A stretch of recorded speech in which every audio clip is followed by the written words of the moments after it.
ಇವತ್ ನನಗೆ ತುಂಬಾ ವಿಶೇಷವಾದ ದಿನ. ಈ ಭೂಮಿ ಮೇಲೊಂದು ಅದ್ಭುತ ಪಾರ್ಸಲ್ ಆಯ್ತು.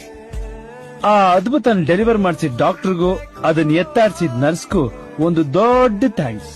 ಆ ಅದ್ಭುತ ಬೇರೆ ಯಾರು ಅಲ್ಲ, ನೀವೇ.